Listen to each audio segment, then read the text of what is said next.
Isang kalawangin at kinakalawang na kampana sa pinto ang tumunog.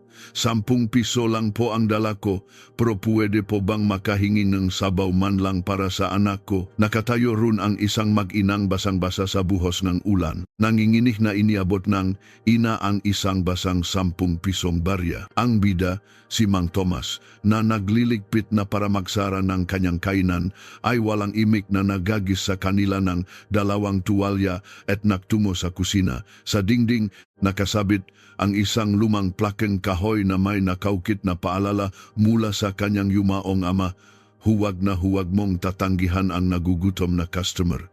Kahit wala silang pera, pakainin mo. Ang isang mangkok na iyan ay maaaring magligtas ng buhay at kinabukasan ng isang tao. Kapag kinalimutan mo yan, isara mo na lang ang kainan mo. Kumain kayo hanggang mabusog, sabi niya. Gamit ang huling natirang sabaw sa kaldero, gumawa siya ng 2 espesyal na mami kumpleto sa chicharon, itlog, at lahat ng sahog. Umiyak na yumuko ang ina habang sabik na humihigop ng noodles ang kanyang anak na babae. Ang simpleng kabutihang loob na ito, sa panahong handa na akong sumuko, ang babago ng malaki sa buhay ko, ngunit hindi ko paalam sa mga sandaling iyon. Malakas ang patak ng ulan sa sementadong kalsada. Ang mailaw mula sa poste ay sumasalamin sa mangsanaw sa eskinita, kumikinang na parang alon. Sa isang sulok ng isang lumang hilera ng natindahan, naroon ang kainan ni Tomas. Ang basang hangin na pumapasok sa pinto ay bahagyang nagpapagalaw sa amoy ng pinakuluang butong ng baka at toyo na bumabalot sa buong lugar.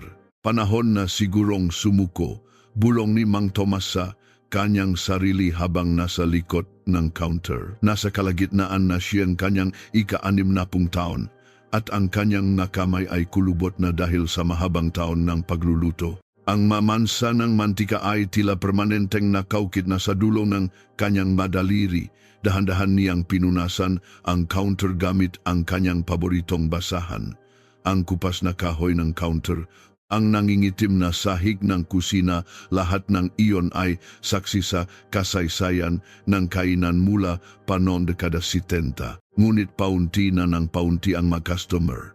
Tinalo na sila ng magbagong fast food chain na may magagarang signboard at mga modernong kainan na patok sa makabataan. Bumabagsak ang kanyang kita. Bagamat wala siyang utang, paubos na rin ang kanyang naipon. Tumingala si Mang Tomas at tinitigan ang lumang plakeng nakasabit sa dingding. Doon nakaukit ang mga salita ng kanyang ama, huwag na huwag mong tatanggihan ang nagugutom na customer.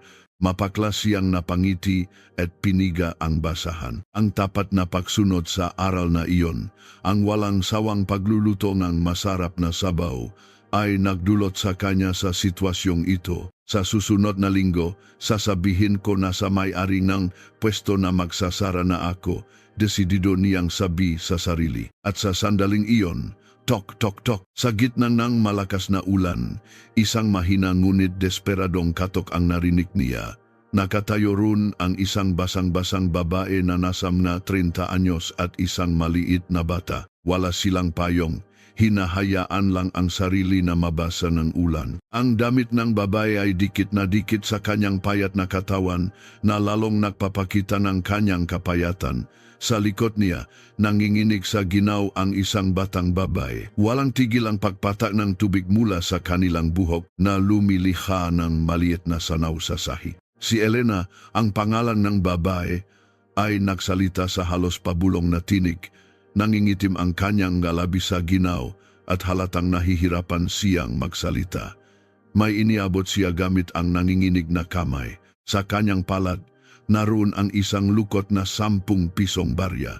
Pasensya na po, ito lang po ang pera ko, pero pwede po bang makahinging sabaw man lang para sa anak ko? Isinantabi na niya ang lahat ng pride at kahihiyan para lamang madugtungan ang buhay ng kanyang anak. Ang desperasyong iyon ay tumagos sa balat ni Mang Tomas higit pa sa lamig na ulan. Ang bata, si Hias, ay marahil 8 taong gulang. Mahigpit niyang hinawakan ang damit ng kanyang ina na tila nag-aalala. Sa sandaling iyon, Isang alaala ang biglang bumalik sa isip ni Mang Tomas. Ang likod ng kanyang sariling anak na babae na lumayas ilang taon na ang nakalipas matapos ang isang matinding pagaway. Lagi na lang trabaho ang iniisip mo, Tay. Hindi mo na kami naalala. Ayoko na sa pagiging makaluma mo. Ang kanyang anak na lumayas sa edad na 18, kamusta na kaya siya ngayon? Nakakakain kaya siya ng maayos? Nanginginig din kaya siya sa gitna ng ulan na tulad nito? Kung buhay pa siya, marahil ay 27 na siya ngayon. Ang payat na anyo ni Hiyas sa kanyang harapan ay nagpaalala sa kanya na imahe na nawawalang anak at sumikip ang kanyang dibdib. Gaano na kayo katagal hindi kumakain? Hali kayo, makakasipon kayo niyan. Sa isip ni Mang Tomas, narinig niya ang malakas na halahak ng kanyang ama. Isang lalaking nagtayo ng kainan mula sa isang simpleng kariton pagkatapos ng digmaan. Ang Mami Tomas ay parang gasolina para sa mga ordinaryong tao. Ganyan ang lagi niyang sinasabi, habang inaanyayahan ang mga walang perang estudyante na kumain hanggang mabusok at sinasabing, bayaran mo na lang kapag nakaangat ka na. Palaging napapaligiran ng mangiti ang kanyang ama. Noon pa man, hinangaan na ni Mang Tomas ang kanyang ama, ngunit kasabay nito nakaramdam siyang ng matinding kakulangan. Wala siyang ng karisma ng kanyang ama, ng kakayahang mangakit ng tao na parang araw. Seryoso siya at hirap ngumiti. Kaya naman, ipinangako niya sa sarili, hindi ko man kayang gayahin si Itay, pero tutuparin ko ang lahat ng itinuro niya anuman ang mangyari. Naramdaman niya ang pagsisisi para sa kanyang yumaong asawang si Alma at sa anak nilang si Jasmine. Dahil sa sobrang pagsunod niya sa pangako sa kanyang ama, hindi naging matatak ang kanilang kabuhayan. Ang nautang ay naipon, at dahil sa pagtanggap pa rin niya mga customer na walang bayad, nahirap ang kanyang pamilya. Habang nahahanda siyang mami, sari-saring alaala ang bumalik sa kanya. Heto na, 2 malaking mangkok ang inilapag niya sa counter. Isang napaka-espesyal na mami na hindi kailanman matutumbasan ng 10 piso. Huwag niyo ng bayaran, kumain kayo hanggang mabusok. Na kunwari si Mang Tomas na nahuhugas ng mga plato at tumalikod sa kanila. Kung titignan pa niya sila, baka siya na mismo ang maiyak. Salamat po, sabi ni Hiyas sa mahinang boses at kinuha ang kutsara at tinidor. Hinipan niya ang mainit na sabaw at humigop. Sa sandaling iyon, nanlaki ang kanyang nga mata at isang napakatamis na ngiti ang sumilay sa kanyang mukha. Ang sarap. Nay, ang sarap-sarap po nito. Nang marinig iyon, sunod-sunod na pumatak ang malalaking luha mula sa mga mata ni Elena. Paulit-ulit siyang yumuko bilang pasasalamat habang nanginginig na kumakain. Sa isang sulok ng counter, isang lalaki ang tahimik na nagmamasid sa kanilang tatlo. Siya si Marco Santos, isang food vlogger.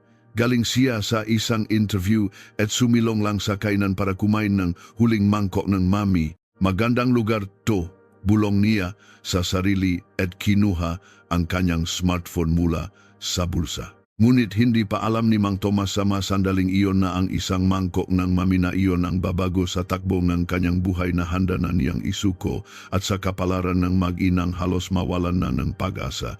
Mabilis na nubusong laman ng mangga mangkok. Maraming salamat po. Hinding-hindi po namin malilimutan ang kabutihan ninyo. Malalim na yumuko si Elena, hinawakan ang kamay ni Hiyas at naglakad patungo sa pinto. Nanginginig pa rin ang kanyang daliri habang hawak ang doorknob, halata sa lahat na wala silang patutunguhan. Hoy, sandali!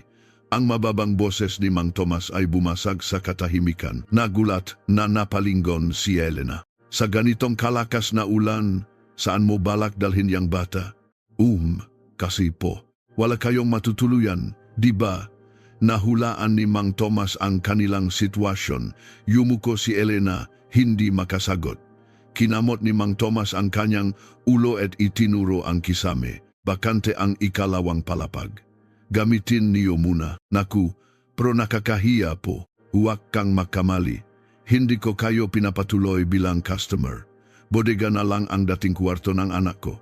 Hindi pa nalilinis at maalikabok, pero mas mabuti na yan kaysa sa labas. Pagkasabi niyon, kinuha ni Mang Tomas ang isang kalawangin na susi mula sa likod ng kusina at inihagis ito sa counter. Salamat po, maraming salamat po. Nang gabing iyon, sa isang maliit na kuwarto sa ikalawang palapag, isang ilaw ang muling sumindi pagkatapos ng maraming taon. Sa ibaba, pinakikinggan ni Mang Tomas ang mahihinang yapa mula sa itaas. Ang marahang tunog na iyon ay tila nagpagalaw sa mga humintong kamay ng orasan sa kanyang buhay at hindi siya agad nakatulog. Kinabukasan, pagising ni Mang Tomas, himalang tumila na ang ulan. Sumisikat na ang araw sa mga siwang ng bintana. Gaya ng dati, bumangon siya at bumaba papunta sa kainan. Ngunit pagpasok niya, hindi siya makapaniwala sa kanyang nakita. Ang nasalaming bintana na dati malabo dahil sa magtaon ng dumi at mantika ay sobrang linis na ngayon, kumikinang sa sikat ng araw. Ang maalikabok sa sulok ay nawala at ang nangingitim na counter ay muling kuminang. Magandang umaga po, lumingon si Elena na may suot na improvised na apron, pinapawisan. Hawak niya ang isang basahan. Sa isang sulok, nakaupo si Hias, masipag na pinupunasan ang nalalayan ng kubyertos. Anong ginagawa ninyo? Pasensya na po sa panghihimasok. Pero hindi po ako mapakali kung wala akong gagawin. Ito lang po ang kaya kong gawin, kaya sana po hayaan niyo akong magtrabaho. Natulala si Mang Tomas sa desperadong tingin ni Elena. Mahusay siya sa pagluluto ng mami, pero pagdating sa paglilinis at serbisyo, wala siyang pakialam. Ang paniniwala niyang babalik ang customer basta masarap ang pagkain ang naging dahilan kung bakit napabayaan ang itsurang kainan. Ngayon lang niya napagtanto, iyon habang tinitignan ang makintab na bintana. Naalala niya ang sigla ng kainan noong nabubuhay pa ang kanyang asawa. Si Hias naman ay maingat na tumingin kay Mang Tomas. Good morning po, sabi niya sa mahinang boses. Medyo nailang si Mang Tomas at sumagot, o magandang umaga. Mula nun, isang kakaibang pagsasama ang nagsimula. Mga estranghero na naninirahan sa iisang bubong kakaiba ngunit puno ng init. Hindi pa rin masabi ni Mang Tomas sa kanila na magsasara na ang kainan sa susunod na linggo. Welcome po. Umalingaw-ngaw ang malinaw na boses ni Elena sa tanghalian. Ang kainan na dati binabalot lang ng mababang boses ni Mang Tomas ay nagkaroon ng bagong kulay. Sa kasagsagan ng tanghalian, muling sumigla ang kainan ni Tomas. Tila may talento si Elena na malaman agad ang kailangan ng customer sa isang tingin lang. Ang kanyang serbisyo ay hindi dekahon. Ramdam sa bawat kilos niya ang tunay na pagnanais na makatulong. Hindi ko namamalayan, nakikita ko na sa kanya ang yumaong si Alma. Si Alma na nagpapasaya sa lugar dahil sa kanyang kabaliktaran na ugali. Matagal na pala akong nagluluto na parang obligasyon na lang para lang tuparin ang bilin ni Itay. Ngunit dahil kay Elena at Hias na nagbigay liwanag sa kainan, naalala ko ang pinakaugat ng pagiging kusinero. Ang pagnanais na magpakain sa iba. Ayos, Tay Tomas, galing ng bago mong katulong. Sabi ni isang suking construction worker habang nagbabayad. Pati mami mo, parang lalong sumarap. Habang tinitignan niya ang papalayong customer, napatingin si Mang Tomas sa sarili niyang palat. Parehong sangkap, parehong paraan ng pagluluto, pero bakit sinasabi nilang sumarap? Ang sinabi ng kanyang ama na ang lasa ay nasa puso ay ngayon lang niya tuluyang naunawaan pagkatapos ng ilang dekada. Sa isang sulok, tahimik na nagmamasid ang food vlogger na si Marco. First class ang lasa, pero higit pa roon, tumaas ang init ng lugar bilang isang tahanan. Tumayo si Marco at nagbayad kay Elena. Napansin niya ang magaspang na mga daliri ni Elena. Namumula at namamaga dahil sa pahuhugas. Ngunit ang makamay na iyon ay maingat na tinanggap ang bayad na barya na parabang isang kayamanan. Masarap, Babalik ako, sabi ni Marco. Salamat po. Sinamaan siya NG matamis na NGT ni Elena palabas NG Pinto. Nang gumabi at humina na ang mga customer, isang maliit na kamay ang humila sa damit ni Mang Tomas habang siya'y nahuhugas. Pagtingin niya sa ibaba, iniabot ni Hias ang isang drawing paper. Nakalagay doon ang isang crayon drawing ng 3 tao. Sa gitna si Mang Tomas at sa tabi niya sina Elena at Hias. Lahat sila ay nakangiti sa harap ng mangkok ng mami. Ang galing niyo po kasing magluto, Lolo Tomas. Pinunasan ni Mang Tomas ang basang kamay sa kanyang apron at tinanggap ang drawing. Nanginginig niyang hinawakan ang papel. Magaling. Kailan pa kaya huling may nagsabi sa kanya niyon? Noong maliit pa ang kanyang anak, ganito rin siyang gumuhit para sa kanya. Ang ganda naman nito, medyo garal-gal ang boses ni Mang Tomas. Idinikit niya ang drawing sa isang kitang-kitang lugar sa dingding sa ilalim mismo ng plek ng kanyang ama. Noong bata pa si Jasmine, ang dami rin niyang drawing na binigay sa akin. Uminit ang sulok ng kanyang mamata. Nahihiyang ngumiti si Hias habang si Elena ay malumanay na nakangiti. Isang payapang pakiramdam ang bumalot sa kainan. Ilang araw na lang bago ang deadline, kailangan ko nang sabihin sa kanila, ngunit tumingala si Mang Tomas sa drawing ni Hias at naktiimbagang. Ang kanyang likod ay bahagyang nanginig sa pagitan ng responsibilidad bilang may-ari ng kainan at ng damdamin bilang isang tao. Kinahapunan, isang mabango at tila pamilyar na amoy ang kumalat sa kainan. Pagkatapos, enigre, tanghalian, may piniprito si Elena sa kusina. Nakita niya ang ginintuang pritong manok na tumutunog habang pinapatulo ang mantika. Hindi ito ordinaryong pritong manok, may halong paminta at kakaibang pampalasa. Ang balat nito na nang-aakit sa pang-amoy. Ito ay isang amoy na natutulog sa kaibuturan ng kanyang alaala. Pasensya na po, Mang Tomas. Nakita ko po kasi ito habang naglilinis, paumanhin ni Elena habang inaabot ang isang lumang notebook. Ang takip nito ay may mansang mantika at ang masulok ay bilugan na sa kaluman. Ito ang recipe notebook ng kanyang yumaong asawang si Alma. Nakasulat po kasi, pampasiglang fried chicken at may natira pong masangkap kaya sinubukan ko po. Nanginginig na tinanggap ni Mang Tomas ang notebook. Pagbuklat niya, tumambat ang mayos at bilugang sulat kamay ni Alma.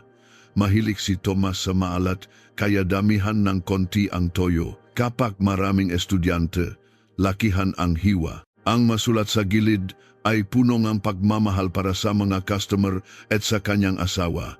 Naramdaman ni Mang Tomas ang pag-init ng kanyang lalamunan at mabilis na umiwas ng tingin. Naisip ko po kasi baka namimiss niyo na ang luto ng yumaon ninyong asawa. Kumuha si Mang Tomas ng isang mainit na piraso at isinubo ito. Malutong ang balat at makatas ang laman. Sa sandaling iyon, malinaw na bumalik sa kanyang isip ang imahe ni Alma na nakangiti habang naka-apron. Ito ang lasa na sabay nilang binuo. Isang putahe na inalis niya sa menu dahil matrabaho raw gawin matapos mamatay ang kanyang asawa. At ngayon, perpektong nagawa ito ni Elena, isang estranghero. Pumikit si Mang Tomas sandali at dahan-dahang nagsalita. Ito nga ang lasa niya. Isang ngiti na parang bulaklak ang sumilay sa mukha ni Elena. Nang gabing iyon, isang sulat kamay na papel ang nadagdag sa menu ng kainan ni Tomas. Nagbabalik. Ang espesyal na fried chicken ni Aling Alma. Napakalaking ng epekto nito. Hindi lang nito pinasarap lalo ang mami, kundi pinabalik din ang mga dating customer. Yon, ang sarap. Hinihintay ko to. Tomas, ito yung luto ng misis mo, di ba? Nakakayak naman. Ang mga matatagal ng suki ay bumalik para sa lasang iyon. Makalipas ang ilang araw, kahit papaano'y may pila na sa harap ng kainan tuwing tanghalian. Isang maliit na sigla ang bumalik sa dating tahimik na eskinita. Ang kusina ay parang isang larangan ng digmaan sa sobrang abala. Ngunit walang pagod na nararamdaman. Si Mang Tomas ang naglulutong mami. Si Elena ang nagahandang fried chicken at si Hias ang masiglang sumisigaw, "Salamat po." Isang perpektong samahan na parang matagal na silang makakasama. Thomas, isang order pang manok. Sige. May panibagong lakas na humawak si Mang Thomas sa sandok. Ang tunog ng metal sa kawali ay lumikha ng isang masayang ritmo. Kailan pa kaya siya huling nagluto ng ganito kasaya pagkatapos magsara? Habang nakapaskil na ang sold out na sign, sabay-sabay silang tatlo na kumakain ng hapunan. Ang kita nila sa araw na iyon ang pinakamataas sa loob ng maraming taon. Mang Thomas, tingnan niyo po, kung ganito palagi sa susunod na buwan, mas malaki pa. Masayang ipinakita ni Elena ang listahan ng kita. Nang makita ang pag-asa sa kanyang nga mata, nanigas ang ngiti ni Mang Thomas. Tama, walang susunod na buwan. Sa susunod na linggo, matatapos na ang lahat, muling nabuhay ang kainan. Naipasa ang lasa, bumalik ang mga customer at sa kabalintunaan, habang lalong nagliliwanag ang kainan, lalo namang sumasakit ang katotohanang kailangan na niya itong bitawan na parang isang matalim na kutsilyo sa kanyang dibdib. 3 araw na lang ang natitira bago ang deadline ng pagpapaalis. Nang gabing iyon, mahinang umambon. Hating gabi na nang matapos maghanda si Mang Thomas para bukas, paidlip na sana siya ng bagoain, waalin naman ng Hias. Hias, gumising ka. Narinig niya ang tili ni Elena mula sa itaas. Napabalikwas si Mang Thomas, tumakbo pakyat ng hagdan. Pagbukas niya ng pinto, sa dilim ng ilaw, nakita niya si Elena na nanginginig habang yakap si Hias. Anong nangyari, Mang Thomas? Biglang nilaknat si Hias. Hirap siyang huminga. Idinampi ni Mang Thomas ang kanyang malaking kamay sa noo ni Hias. Nagapoy sa lagnat, mababaw at hirap ang kanyang paghinga. Si Elena ay putlang-putla at nanlalaki ang mga mata sa taranta. Bumalik ang trauma niya noong mag-isa niyang pinoprotektahan ang anak nang walang sinumang malapitan. Ako nang magmamaneho, balutin mo siya sa kumot at bumaba kayo. Ang malalim at matatak na boses ni Mang Thomas ang nakpabalik sa katinuan ni Elena. Dali-daling lumabas si Mang Thomas at pinaandar ang kanyang lumang Tamaraw FX. Binasak ng mailaw na sasakyan ang kadiliman ng gabi. Huwag kang mag-alala. May magaling na doktor sa pampublikong ospital, sabi ni Mang Thomas habang nagmamaneho. Sa likod, paulit-ulit na sumasagot ng opo si Elena habang yakap si Hias. Ang imahe niya sa salamin ay nagpaalala sa kanya nang yumaong si Alma noong minsang nilaknat din ang kanilang anak. Mabilis ang naging aksyon sa ospital. Pagkatapos ng suwero, bumuti ang pahinga ni Hias. Simpleng lagnat lang po dahil siguro sa pagod, sabi ng doktor, at gumaan ang kanilang pakiramdam. Pauwi, si Elena na ang nasa harap at si Hias ay mahimbing na natutulog sa likod. Nang huminto sila sa isang traffic light, nagsalita si Elena sa mahinang boses. Pasensya na po, tapos na po kayo sa paghahanda para bukas. Huwag mo nang isipin yon. Noong araw, laging nilalaknat din ang anak ko. Tuwing nangyayari yon, nagpapanik kaming dalawa ni Alma. Hindi niya na malayang nakukwento na siya tungkol sa pamilya, isang bagay na ngayon lang niya ginawa. Puro kainan ang inisip ko, hindi ko man lang inunawa ang nararamdaman ng anak ko. Nang sabihin niyang ayaw niya sa pagiging makaluma ko, hindi ako nakasagot. Kaya lumayas siya. Hanggang ngayon, iniisip ko sana pinakinggan ko siya nun. Matapos marinig ang kwento ni Mang Thomas, nagsimula na ring magkwento si Elena. Tumakas po ako. Paisa isang lumabas ang kanyang malagim na nakaraan. Ang utang ng kanyang kapatid, ang pang-abuso, at ang panganib sa buhay ni Hias. Walang sinumang matakbuhan, kaya iniwan niya ang lahat para protektahan ang kanyang anak. Nabuhay sila ng tahimik, ayaw makagambala, pero natatakot po ako kung kaya ko bang protektahan si Hias ng mag-isa. Sa totoo lang po, nabasak ang boses ni Elena at tinakpan niya ang kanyang mukha. Dumaloy ang mga luha sa pagitan ng kanyang mga daliri. Hindi pinaandar ni Mang Tomas ang sasakyan kahit nakberde na ang ilaw, walang sasakyan sa likod. Inabot niya ang nanginginig na balikat ni Elena at ipinatong ang kanyang magaspang na kamay. Ang init niyon ay dahan-dahang gumamot sa sugatan niyang puso. Hindi ka nag-iisa.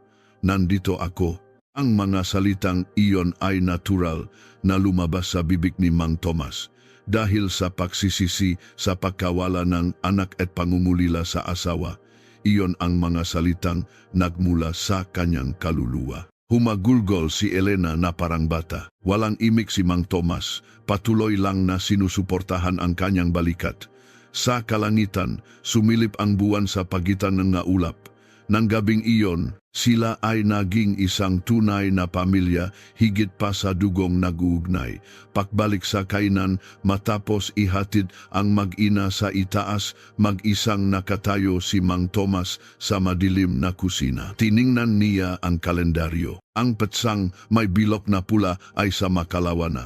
Gusto ko silang protektahan. Ang paglubok ng araw kinabukasan ay kasing pulang kumukulong dugo. Ang sinag nito ay lumihang 3 mahahabang anino sa sahig ng kainan. Pagkatapos ng tawag mula sa may-ari ng pwesto, mabigat na nagsalita si Mang Tomas. Bukas, magsasara na tayo. Ang katahimikan ay nagpayelo sa hangin. Nahulog ang hawak na basahan ni Elena. Wala tayong utang, pero ubos na ang puhunan. Bukas na ang deadline para umalis tayo. Hindi makatingin si Mang Tomas sa kanilang mga mukha.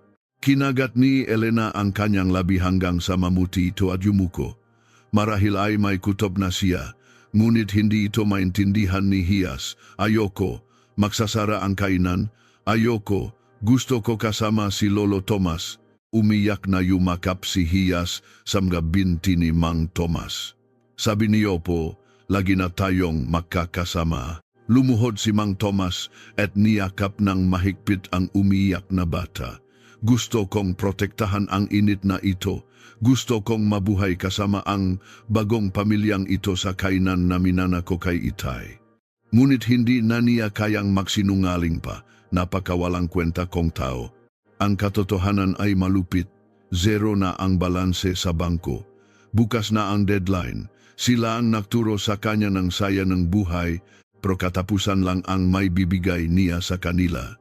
Gabi na at tumigil na sa pagiyak si Hias. Tumayo si Mang Tomas at kinuha ang kanyang pitaka. Sa huling pagkakataon, ipapatikim ko sa inyo ang pinakamasarap na mami. Ang laman niyon ay ang lahat ng natitira niyang pera. Ito ang pinakamasarap na mami na kaya kong gawin sa buong buhay ko. Iyan lang ang kaya kong ibigay. Sa desisyon ni Mang Tomas, tumingala si Elena. Wala nang pag-aalinlangan sa kanyang namata. Tutulong po ako. Hayaan niyo po akong maging empleyado ninyo hanggang sa huli. Ako rin po, sabi ni Hias. Tumango si Mang Tomas. CJ, gising tayo buong gabi. Nang gabing iyon, hindi namatay ang ilaw sa kusina hanggang umaga. Pinakamataas na uring manok. Primera klaseng toyo hinarap ni Mang Tomas ang kaldero na parang pagod. Si Elena ang nautay linakan. Si Hias ang tumulong sa paupili noodles. Ang tunong ng kumukulong sabaw at ng kutsilyo sa sangkalanang dapat sanay malungkot na huling gabi ay napuno ng init at sigla. Nang mag-umaga at bumango na ang sabaw, kumuha ng papel si Mang Tomas. Paunawa, sarado na po kami. Ang nanginginig niyang sulat ay simple ngunit may halonggaan ng loop. Tapos na talaga. Lumabas siya. Ang malamig na hangin ay humaplos sa kanyang pisngi. Ibinaba niya ang rolling shutter at idinikit ang papel sa gitna. Ang tunog ng tape ay umalingaw-ngaw sa tahimik na eskinita. Tay, pasensya na, hindi ko naprotektahan ang kainan. Pero sa huli, may natakpuan akong mahalaga. Ipinatong ni Mang Tomas ang kanyang kamay sa shutter at malalim na yumuko. Iyon ang huling paalam niya sa kainan na sumuporta sa kanya at sa yumaong asawa na nagbabantay sa kanya. Malapit ng mag-umaga. Ang sabaw ay kulay ginto na may pambihirang bango. Ito ang obra maestra ng buhay ni Mang Tomas. Ang huling araw ay magsisimula na. Sumikat ang araw at nagsimula ang huling araw. Tanging ang amoy ng bagong lutong sabaw ang nasa hangin.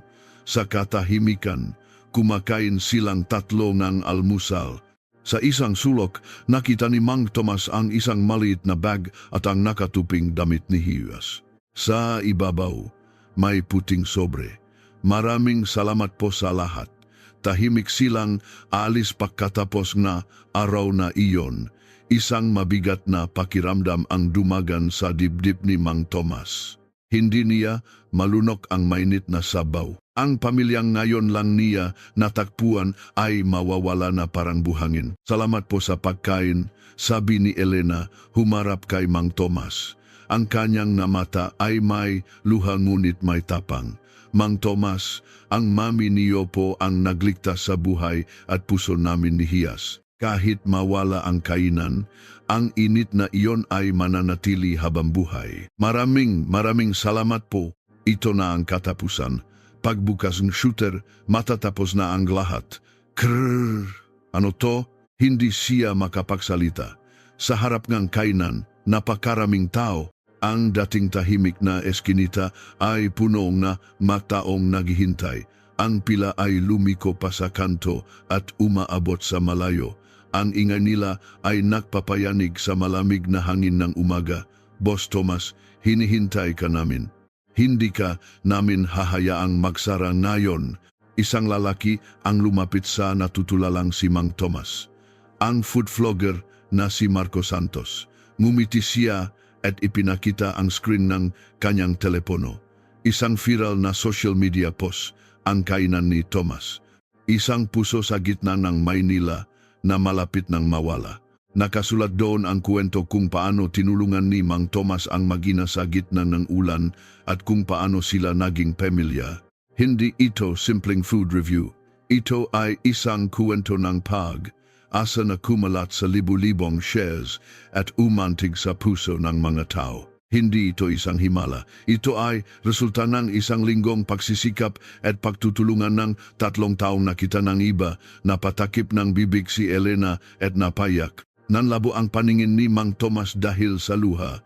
Itay, Alma, nakikita niyo ba? Hindi pa tapos ang laban. Mula sa kaibuturan ng kanyang puso, sumigaw siya, "Welcome po." Iyon ang hudyat ng pagsisimula ng kanilang bagong buhay. Nang humupa ang damingang tao, pinunasan ni Mang Tomas ang pawis sanu. Patuloy pa rin ang pagdating ng order. "Welcome po." Narinig niya ang masayang boses ni Elena. Lumingon si Mang Tomas. Ngunit nang makita niya ang taong nasa pinto, natigilan siya. Isang dalaga. Naka-corporate attire at mukhang pagod. Ngunit ang kanyang mata ay kamukhang-kamukha ni Mang Tomas. Jasmine, ang pangalan ng kanyang anak na ilang taon na niyang hindi nabibikas. Ang anak na nawala at inakala niyang hindi na niya makikita. Kamukha na niya si Alma. "Nakita ko po yung post sa internet. Tay," sabi ni Jasmine na umupo sa bakanteng upuan. Tinitignan niya si Elena at Hias na abala. "Hindi ako makapaniwala na tinulungan niyo ang isang mag-ina at muling binuhay ang kainan. Kayo na napakatigas ng ulo at ayaw makinig sa iba." Hindi makasagot si Mang Tomas. Tama ang kanyang anak, isang mami, sabi ni Jasmine. Nanginginig na kumuha noodles si Mang Tomas. Maaring ito na ang huling mami na ipagluluto niya para sa kanyang anak. Inabutan ni Elena ng tubig si Jasmine. Heto na, inilapak ni Mang Tomas ang mangkok. Kumain si Jasmine, huminto siya. Ito ang luto ni inay, sabi ni Jasmine habang sumisinghot. Ang amoy ng pritong manok, ang pakiramdam, bumalik sa dati noong nandito pa si inay. Nakita ni Jasmine ang paghihirap ng kanyang ina noon, kaya hindi niya mapatawad ang ama. Ngunit naalala niya ang sinabi ng ina. Puno ng pagmamahal ang mami na niluluto ng tatay mo. Ngayon, naiintindihan na niya. Si Mang Tomas ay nakatingin lang. Ang sigla ng kainan na hindi niya kayang ibalik mag-isa ay muling nabuhay dahil kina Elena at Hias. Tumingin si Jasmine sa kanyang ama. Tay, nalungkot po ako. Ang masalitang iyon ang pinakagusto at pinakaayaw marinig ni Mang Tomas. Akala ko, mas mahalaga pa ang mami kaysa sa akin. Akala ko, hindi masaya si inay, pero mali pala ako. Masaya siguro si inay. Ngayon ko lang naintindihan, sadyang hindi ka lang marunong magpakita ng pagmamahal, pero mabuti kang tao. Nilunok ni Mang Tomas ang bumabarang emosyon sa kanyang lalamunan at tumango. Patawad, anak, umiling si Jasmine at ngumit. Ang pader sa pagitan nila ay gumuho na. Masarap, tay, pwede ba akong bumalik para kumain ulit? Ang mga salitang iyon para kay Mang Tomas ay higit pa sa anumang parangal. Iyon ang kapatawarang matagal na niyang hinintay. Sunod-sunod na pumatak ang luha mula sa kanyang mata. Tanging pagtango lang ang nagawa niya. Nakangiti si Elena habang pinupunasan ang kanyang mata. Si Hias ay yumakap sa binti ni Mang Tomas. Isang mainit na pakiramdam na parang taksibol ang bumalot sa kainan. Ang nawalang panahon ay hindi na may babalik, ngunit ang oras na huminto ay muli nang gumagalaw. Yumuko si Elena kay Jasmine. Yumuko rin si Jasmine sa kanya. Salamat sa pag-alaga sa tatay at sa kainan. Nakatinginan ang dalawang babae, isang tahimik na pasasalamat. Makalipas ang ilang buwan, lumipas ang panahon. Mayroon pa ring pila sa kainan ni Tomas. Ang boses ni Elena ay naging tataknan ng lugar. Masigla na ang kanyang mukha. Sa tabi niya, si Hias, pagkatapos ng klase, ay tumutulong magdala ng baso ng tubig. Sa isang sulok, si Jasmine, pagkatapos ng trabaho, ay kumakain ng siomay. Tay, binago mo na naman ang lasa, mas masarap to. Ideya yan ni Elena. Nilagyan namin ng kaunting patis. Nakatinginan sina Jasmine at Elena at naktawanan. Sila ay isang pamilya na pagkatapos magsara, kinuha ni Mang Tomas ang isang maliit na bote. Nasa loob nito ang isang nangingitim na 10 pisong barya. Ang lahat ng yaman ni Elena noong gabing iyon. Akala ko, ako ang nagligtas sa inyo, sabi ni Mang Tomas kay Elena. Pero mali pala ako. Ako ang naligtas. Ang 10 pisong ito ang nagbigay kulay at liwanag sa malungkot kong buhay. Ang aral ng kanyang ama ay naglitas sa kanya mismo. Naluha si Elena. Ako po ang makasama kayo rito. Ito po ang aking kayamanan. Ako rin po, kayamanan ko rin po kayo. Tumakbo si Hias at yumakap kay Mang Tomas. Tumawa si Mang Tomas at binuhat si Hias. Ang init na ito, ang bigat na ito, ang patunay na siya ay buhay. Sa kalangitan, kumikinang ang mabituin. Ang kabutihan ay umiikot, ang pagmamahal ay nagdudugtong. At sa siklong iyon, matatagpuan ang tunay na kaligayahan ng tao.